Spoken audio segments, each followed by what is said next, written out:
Last 3 years since the last NGV Triennial, our societies have undergone major structural changes. We have collectively endured and emerged from a great many unprecedented social, political, economic challenges.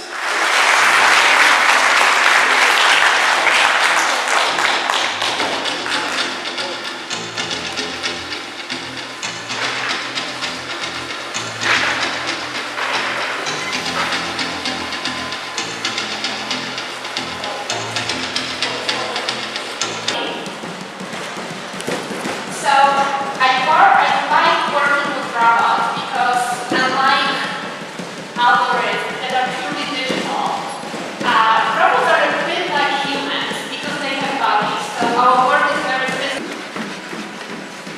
I'm making a bit of a mess. Come here.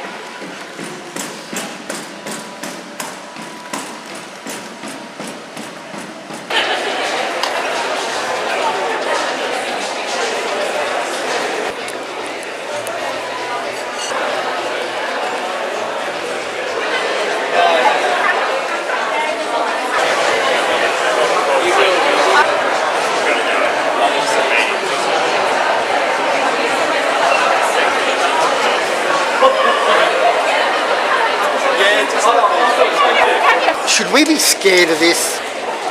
They look so lovely and you treat them like pets. Yeah. But should we be scared?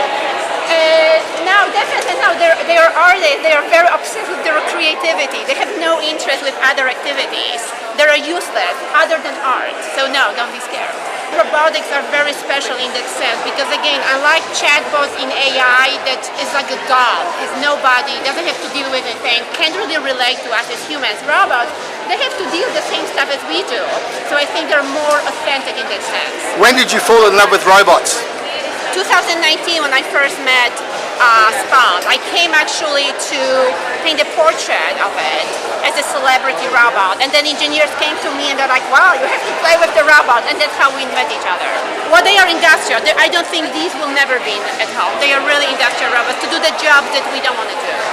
I think because of the chips advancement, I think that we're going to see a little bit of a renaissance coming with robotics because finally they're fast enough. So I knew about the robots before. I was never a groupie because I came really interested in the hardware. But I know all the team. I'm there all the time. It's a phenomenal team. They're great guys from MIT. And what's the basic message you want people to take away from your participation in this exhibition? It's not that serious, that this is the future is coming and it's on us to engage, to make sure they grow up to be the right kind of citizens.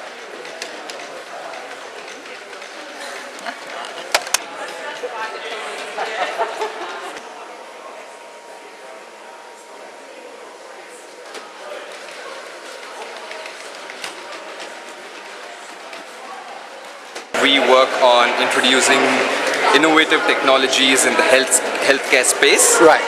Yeah, and this is one of the projects that we are working on now. The first research that we are really interested in doing is to understand how people actually interact with robots or what they feel about robotics within their environment.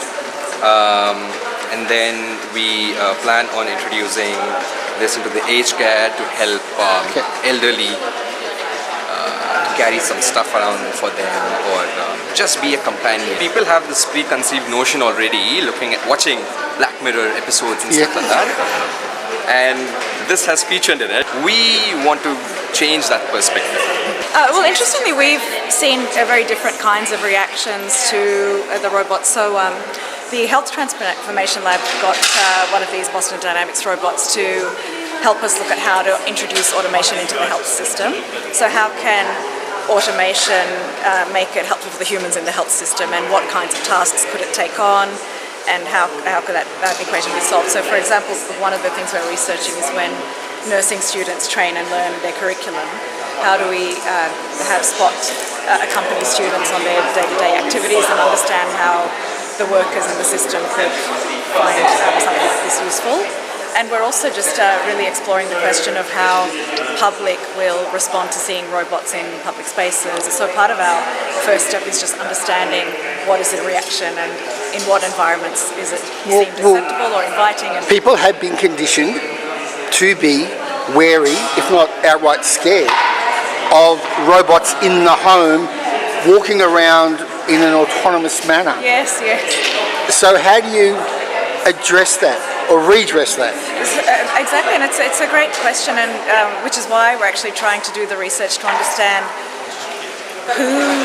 what is the common reaction and what are the various types of reactions out there. A couple of weeks ago we took Spot to Acme and Fed Square to get a sense of in ethnography research, like how do people respond, and you saw children kind of walk up to it and start dancing with it. You saw a group, someone in Auslan translating to another group, what the machine was doing. We saw some people come up and even touch it, and then others stand back and wonder what can it do, what doesn't it do. The children will pick up the controls and be quite intuitive with moving it around. We're working with an artist who actually feels quite spiritually connected to the robot and almost maternally connected to them, and so we are experiencing, particularly in creative professions, some really beautiful ways that humans are relating to the machine, and so that interface is something very fascinating for us to understand. What we do notice is that the amount of information you might have about what this can or cannot do can be helpful. So we had, when people see it for the first time, they're trying to figure out what can it do, but then when they know actually it's not going to bump into you, it's programmed to deliberately avoid you, they feel quite relieved. Or when it does the rollover, people think, wow, that's so cute.